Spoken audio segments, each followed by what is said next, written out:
1,000 Wishes by Victoria Lane. Thanks to my friend Dina, who helped me find the pieces.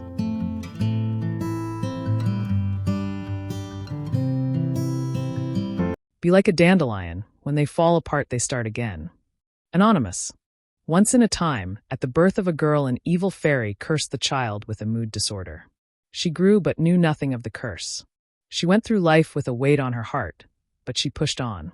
As the days passed, the weight increased. One day the weight on her heart became so heavy that it broke, which made the girl fall into 1,000 pieces. Her parents swept her up and began looking for someone to put her back together. Wise men, wizards, good fairies tried, all failed. One day they heard of a wise old woman, a healer. They made a journey deep into the forest to an old, twisted tree. They knocked on the door. It was answered by a little woman with a wrinkled face that was brown as a berry. She told them to leave the girl with her and to come back in a year. The parents handed over the wooden box that the girl was in and left with heavy hearts. The old woman set the box down. She opened it. "Well, girl," she said, "what are you going to do?" Slowly and with much effort, the girl put 2 pieces together. The old woman smiled.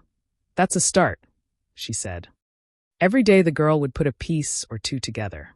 As time passed, she sometimes changed a piece before adding it. Some pieces she threw out and made a new one to take its place. The old woman said little. She would listen to the girl as she talked slowly at first, then more and more words. She would give the girl books to read, journals to fill. She would take long walks. She would gather dandelions by the armful and sit and blow the seeds by the hour. This was far better than fairy wishes. She could put her hope and love, a piece of herself, into this and send it across the land. The old woman and the girl had many pleasant days together, drinking tea, knitting, tending the garden. Many people came to the old woman, and the girl watched as she helped each one. She required nothing in return, but thanks were given in many ways. Wood chopped, a basket of fresh bread, a new scarf. Soon the year was up. The girl opened the wooden box. It still contained many pieces. "Well, girl," said the old woman, "what are you going to do?" The girl packed her things. Before she left, the old woman gave her an enchanted bracelet that reflected her mood and chance color accordingly. The girl traveled across the land, stopping to gather dandelions. She came to her parents, who at first did not recognize their daughter. They were concerned at the missing pieces that she still had in the box and wanted to help her fit them all together at once. But she told them that it could only be done by herself. She stayed with her parents a few months. Then she took her wooden box, said goodbye, and set off across the land. She followed the dandelions until, after much travel, she came to a field that was yellow with dandelions. She sat there for a long time, then she began to build a little cottage. It was white stone and just the right kind of crooked. She still had the wooden box and would take a piece out. She would study it carefully before using it or throwing it out. She would often watch her bracelet change color. Many pleasant days passed with blue skies and yellow flowers. She would walk to the nearby village and trade berries or knitting for bread or seeds. And she would listen to the folk.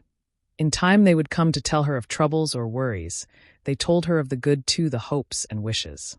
Years passed. The girl became wrinkled, her hair streaked with gray.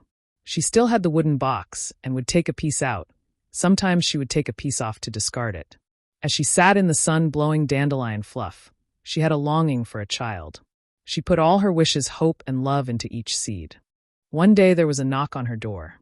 There on the doorstep was a small wooden box with a note. She took the box. Inside, opened it, looked at the pieces, and said, "Well, girl, what are you going to do?" Years passed, and they had many happy days. She taught the girl to blow wishes on dandelions, to listen, and to build herself one piece at a time.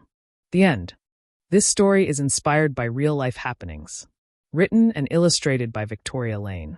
If you would like to hear more tales like this, leave a thumbs up and a comment.